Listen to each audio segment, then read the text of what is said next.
No duerme como antes, duerme a ratos, con el cuerpo rígido y la mente despierta, porque en la celda del Metropolitan Detention Center de Brooklyn, el silencio no existe del todo y la noche no es un refugio, es solo una versión más oscura del encierro.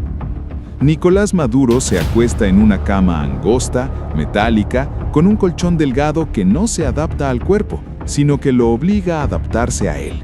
Y cada movimiento provoca un sonido seco que rebota contra las paredes de concreto. Tras el operativo militar de Estados Unidos en Venezuela que derivó en la captura de Nicolás Maduro, numerosas publicaciones se han viralizado en redes sociales como el siguiente video.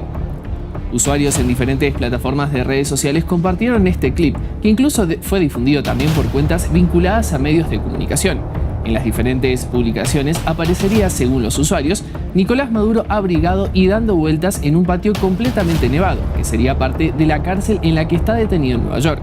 La luz blanca del pasillo nunca se apaga por completo, se filtra por las rendijas de la puerta y dibuja sombras duras sobre el piso, recordándole que aquí no hay oscuridad total, porque la vigilancia tampoco duerme. El sueño llega entrecortado, interrumpido por pasos, llaves, voces lejanas, puertas que se abren y se cierran, y por esa sensación constante de que el tiempo se ha vuelto espeso, casi inmóvil. No hay reloj visible, pero el cuerpo aprende a contar las horas por los ruidos, por los cambios mínimos en el ambiente, por el momento exacto en que el pasillo se vuelve más activo y el día comienza sin pedir permiso. Ya no hay madrugadas tranquilas ni despertares lentos. Aquí el día empieza cuando el sistema lo decide. El baño no es un espacio íntimo, es un turno, una franja de tiempo asignada que se cumple bajo reglas estrictas. Las duchas son simples, frías o apenas tibias, compartidas o vigiladas, sin puertas que oculten, sin vapor que relaje. El agua cae con un sonido hueco que amplifica el eco del lugar y cada minuto cuenta, porque el tiempo se controla como todo lo demás. No hay elección de temperatura, no hay toallas suaves, no hay aromas familiares, solo jabón genérico, pisos húmedos y la sensación constante de estar expuesto. Aquí bañarse no es un momento de descanso, es una obligación rápida, casi automática. Y mientras el agua corre, la mente corre más rápido, repasando escenas del pasado, discursos, viajes, actos públicos, comparándolos con esta rutina repetitiva donde el cuerpo se mueve pero el entorno no cambia. Este es otro video viralizado que mostraría a Maduro en el comedor de la prisión donde está alojado comiendo junto a otro reo. El clip es de corta duración y parecería estar grabado desde otra habitación a través de una ventana. El contraste no necesita exagerarse, se impone solo. La comida llega en horarios fijos, sin aviso previo y sin expectativa. Las bandejas de plástico o metal se deslizan por el comedor como si fueran todas iguales, porque lo son.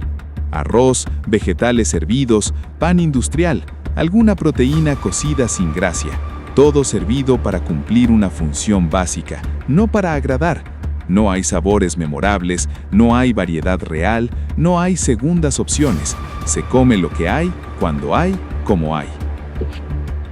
Sobre una bandeja plástica sin mantel ni ceremonia. El almuerzo parece más una prueba de supervivencia que una comida.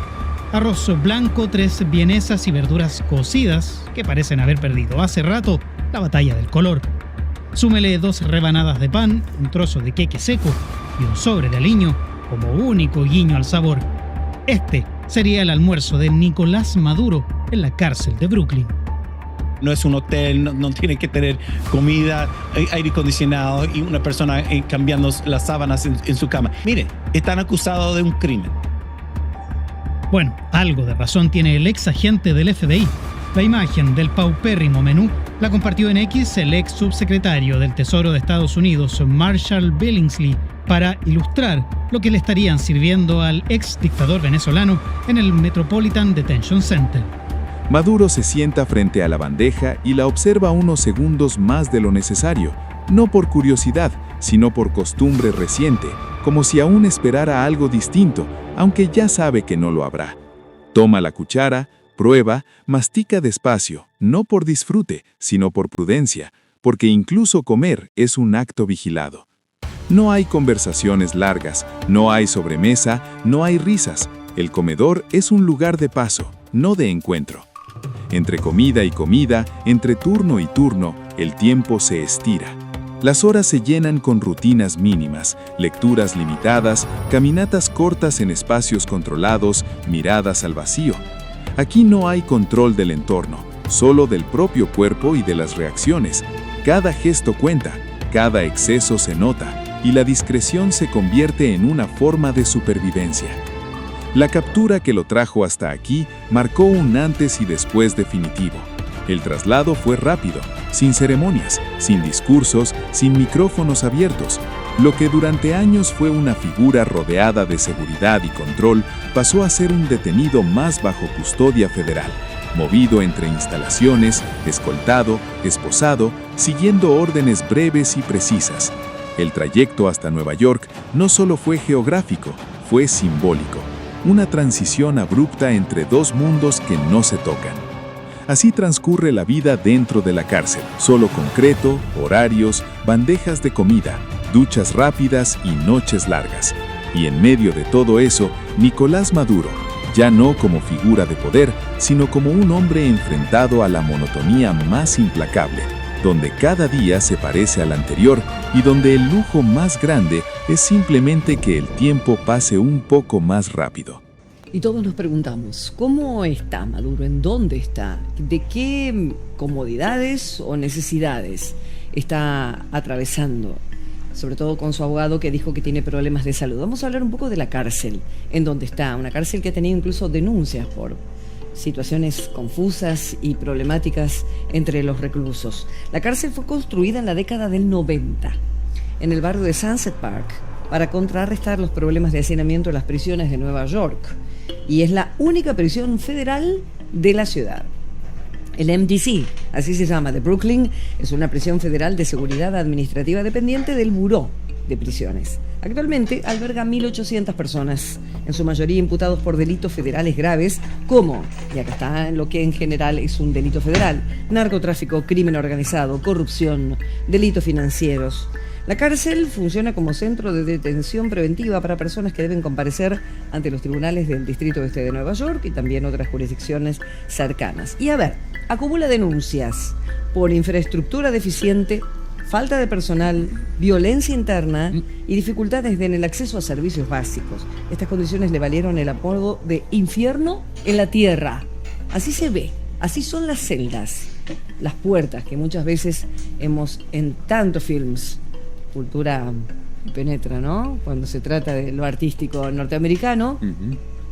Y difiere también de las prisiones de Latinoamérica o de Centroamérica.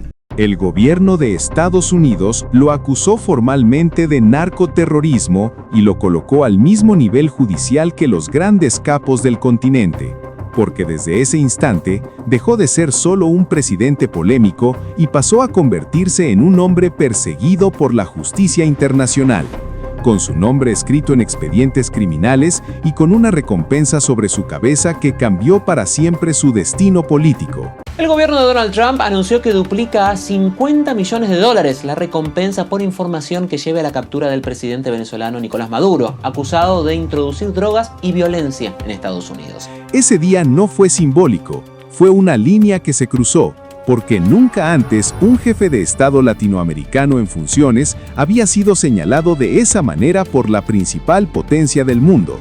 Y desde ese momento, cada discurso, cada viaje y cada decisión de Maduro se hizo bajo una presión silenciosa pero constante, la presión de saber que ya no se trataba solo de política, sino de libertad, de tribunales y de un final que podía terminar tras las rejas. Para entender cómo se llegó hasta ahí, hay que retroceder mucho más atrás, a un Nicolás Maduro que no nació rodeado de poder ni privilegios, sino que comenzó como conductor de autobús y dirigente sindical, construyendo una imagen de hombre común, de trabajador, de alguien que hablaba desde la calle y para la calle. Fue en ese entorno donde conoció a Hugo Chávez, quien vio en él lealtad absoluta y lo convirtió en una pieza clave de su proyecto, llevándolo paso a paso por cargos estratégicos hasta posicionarlo como su heredero político. Cuando Chávez murió, Maduro heredó no solo la presidencia, sino un país frágil, dependiente del petróleo, con instituciones debilitadas y una sociedad profundamente dividida. Desde el primer momento, su liderazgo fue cuestionado, pero con el paso de los años, el escenario se volvió mucho más oscuro. La economía colapsó, la inflación se disparó, la escasez se volvió parte de la vida diaria y millones de venezolanos comenzaron a abandonar el país en uno de los éxodos más grandes de la historia reciente de América Latina. Mientras dentro de Venezuela el control se endurecía, afuera el cerco se cerraba. Sanciones, investigaciones, informes de inteligencia y acusaciones comenzaron a acumularse hasta que el nombre de Nicolás Maduro dejó de aparecer solo en debates políticos y empezó a figurar en documentos judiciales. Anunció que el gobierno de Donald Trump aumentó en $50 millones la recompensa que lleve al arresto al líder venezolano Nicolás Maduro. Esta recompensa, ojo, que era de $25 millones y la fiscal general lo que hace es aumentarla al doble. Pam Bondi aseguró que Maduro utiliza organizaciones terroristas extranjeras como el Tren de Aragua, el cartel de Sinaloa y también el cartel de Los Hijos para introducir drogas letales y violencia en Estados Unidos. Y no solamente eso, sino que además señaló que hasta la fecha la DEA ha incautado 30 toneladas de cocaína vinculadas a Maduro y sus cómplices, de las cuales casi 7 están vinculadas al propio Maduro.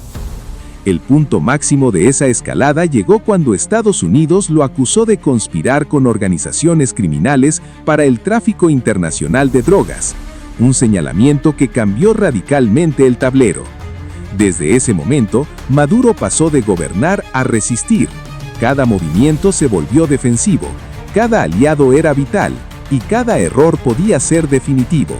La imagen del presidente desafiante empezó a convivir con la de un líder aislado, limitado, atrapado en su propio poder, mientras el mundo observaba cómo el margen se reducía y cómo la posibilidad de un final judicial dejaba de ser una amenaza lejana para convertirse en una opción real. El impacto de esa acusación fue global. Algunos gobiernos la calificaron como un acto político, otros como un paso necesario contra la impunidad. Pero lo cierto es que desde entonces, Nicolás Maduro gobierna sabiendo que existe un escenario en el que podría terminar frente a un juez extranjero, algo impensable años atrás cuando su poder parecía absoluto e intocable. Esta historia no es solo la de un hombre que llegó al poder, es la historia de cómo ese poder, cuando se concentra sin límites, termina chocando contra fuerzas que no controla. Y vamos a ganar, por la buena o por la mala, vamos a ganar. Lo quiero hacer por la buena, pero si tengo que hacerlo por las malas y convertirme en un dictador, lo voy a hacer por las malas. Aquí no me saca nadie, caballero. Es la historia de un dirigente sindical que llegó a la cima del Estado, que resistió presiones internas y externas, pero que hoy vive bajo la sombra permanente de una acusación que lo persigue y que define su lugar en la historia. Porque el verdadero encierro de Nicolás Maduro no empezó en una celda, empezó el día en que el mundo dejó de verlo solo como un presidente y comenzó a verlo como un acusado. El día en que su nombre quedó marcado en tribunales internacionales y el futuro dejó de depender únicamente de elecciones o discursos, para depender de jueces, pruebas y decisiones que ya no están en sus manos. Esposado y escoltado por un amplio personal de seguridad, así fue la llegada de Nicolás Maduro a suelo estadounidense bajo el control de equipos policiales antidrogas de Nueva York, una ciudad en la que durante este sábado fue formalmente ingresado al sistema judicial en uno de los centros penitenciarios más hostiles del continente. No por nada el centro de detención metropolitano de Brooklyn ha sido llamado un infierno en la tierra por sus propios ocupantes.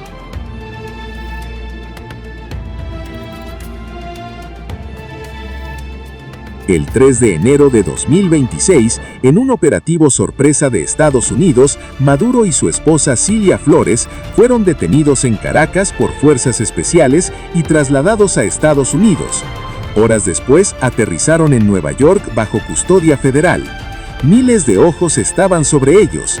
Era la primera vez en la historia moderna que un líder político de este nivel era escoltado por agentes estadounidenses para enfrentar cargos criminales tan graves fuera de su país. Hoy, Nicolás Maduro, hombre que fue conductor de autobús, presidente de un país petrolero, protagonista de la política latinoamericana por más de una década, espera su futuro en una cárcel federal de Nueva York, separado de su gente, bajo custodia estricta y enfrentando cargos que podrían definir no solo su vida, sino la historia política de Venezuela y la relación entre Estados Unidos y América Latina. La pregunta que queda en el aire es, ¿cómo terminará este capítulo? ¿Con sentencia? ¿Con libertad condicional? ¿Con acuerdos políticos? Lo que está claro es que esta es una historia monumental, inimaginable hasta hace poco, y que el mundo sigue observando de cerca. Gracias a todos por mirar el video hasta el final, espero que te haya gustado y así puedas volver en un próximo video. Cada día estamos informando todo lo que ocurre en El Salvador, así que ya saben, esto ha sido todo por hoy, nos vemos en una próxima.